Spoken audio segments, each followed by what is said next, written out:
As we head into the weekend, are you working yourself to death? The Japanese are. Also ahead, the Supreme Court reserves its judgment on petitions challenging the validity of Aadhaar. We recap what the debate is about. And it's the biggest e-commerce deal yet. Will the Walmart-Flipkart deal reshape organized retail in the country? It's Friday, May 11th.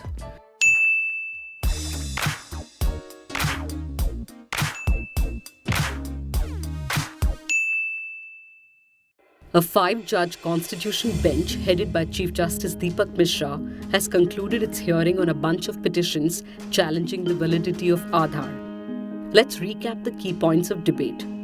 What is Aadhaar? In 2009, the government began enrolling residents onto a platform known as Aadhaar, which provided each enrollee with a 12-digit unique identification number linked to both their demographic and biometric details. Initially, the government said the project was a voluntary way of improving welfare service delivery and giving those without identification an ID they could use. In practice, though, the government expanded it, making it mandatory for a number of services, forcing residents to sign up for Aadhaar to get access to things they were already due. What are the challenges to Aadhaar? These are broadly the questions being asked in the multiple challenges to Aadhaar's validity.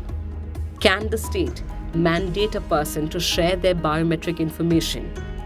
Is that a violation of privacy?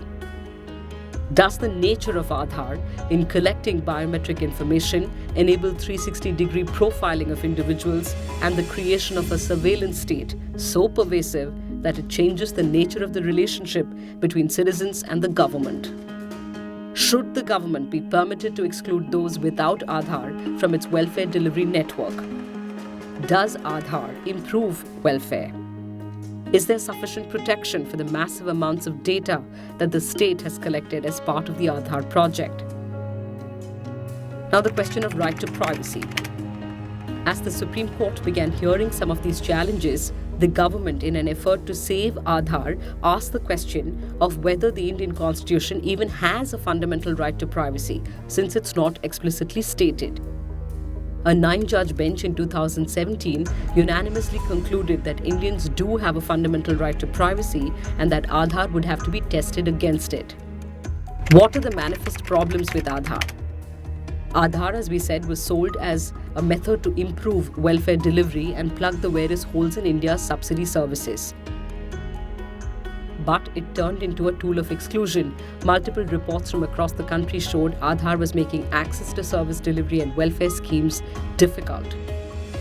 Identity. Soon after it became clear that Aadhaar was failing to deliver welfare more efficiently, the government began touting its other uses as an identity document. The government started making it mandatory for a host of other things unconnected to welfare delivery. How about the legality? Aadhaar was originally introduced without a law and continued to operate without any legal backing for a number of years. When the government finally did pass an Aadhaar Act in 2016, it had already been around for 7 years, with millions of people signed up. What's more, it was pushed through Parliament as a money bill, meaning the bill did not need an assent from the Rajya Sabha. Now, 9 years later, the data collected by Aadhaar is still not backed by a data protection law. In the course of the final arguments, the Supreme Court made it clear that it never directed the mandatory linking of Aadhaar with mobile SIM cards. In case you missed it, American retail giant Walmart bought Flipkart in the biggest e-commerce deal yet, a 77% stake for $16 billion. Walmart's decision to buy Flipkart could be bad for Indian retailers but good for Indian manufacturers. All the deal does is further accelerate some processes already reshaping organized retail in the country. As Harish Chawla argued in his column at Founding Fuel, the deal further consolidates the grip of foreign companies over India's e-commerce space. The battle is now, he writes, between 3 giants, Amazon, Walmart and Alibaba. Amazon is investing so aggressively in India that its losses from international operations doubled in 2017. Walmart, which has been struggling to enter India's retail sector due to Indian regulations which only permit retail FDI in B2B formats, has now made an entry through Flipkart. As for Alibaba, it has invested in over 80 e-commerce startups including Paytm and Snapdeal. After missteps in China, India is not a market the first two can afford to miss. For Alibaba too, India is too big and too fast-growing to ignore. This comes with a cascading set of implications. First, expect local e-commerce startups to bleed. Amazon and Flipkart have grown through rapid expansion into diverse product categories. Now, as Walmart deepens Flipkart's cash reserves, expect a battle where local startups get outspent not only in terms of discounts, but also customer analytics. This will further increase these startups' desire to exit through a sale to these behemoths. Second, for steady growth, Amazon and Flipkart have to capture a larger share of the customer's monthly budget, which means they have to move beyond categories like clothes and cell phones into products of everyday use like groceries, which is what Big Basket does.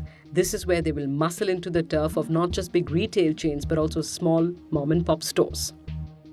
Third, things look up a bit when you turn to Indian manufacturing.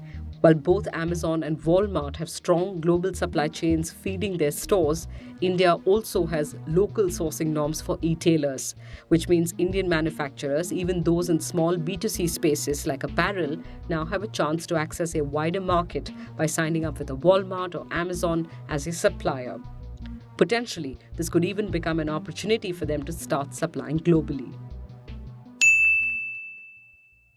31-year-old journalist Miwa Sado logged 159 hours of overtime in a month before dying of heart failure in July 2013. 24-year-old Matsuri Takahashi worked 105 hours overtime before jumping off her employer's roof on Christmas 2015.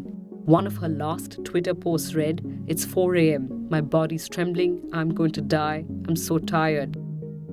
22% of Japanese work over 49 hours a week. 1 in 5 of every Japanese worker is at the risk of death from overwork, or Karoshi, a word whose origin can be traced back to the early 1950s, when Prime Minister Shigeru Yoshida made rebuilding Japan's World War-ravaged economy his top priority. All he asked his nation for was hard work, the effects of which continue today. 24/7 connectivity, social pressure to appear dedicated, and blurred work timings has resulted in 20-hour workdays, stress and depression. Why don't people just quit? Because in Japan, new graduates must work at least 3 years at their first job to even be considered for a second. Most Karoshi victims die of heart attacks or cerebral damage from lack of sleep. Others, trapped in a life blurred by endless work, choose death. India, some would argue, isn't far behind. 45% of Indian workers usually work 9 to 11 hours every day. 40% regularly take work home. India is also the 5th most vacation-deprived nation in the world. The average Indian does not use even a fifth of their allocated days off in a year. When they do, 54% secretly check their work email. Are we working through life, bent at our desks, glued to our laptops, addicted to our work email? Take a break. You're worth it. And we'll see you on Monday.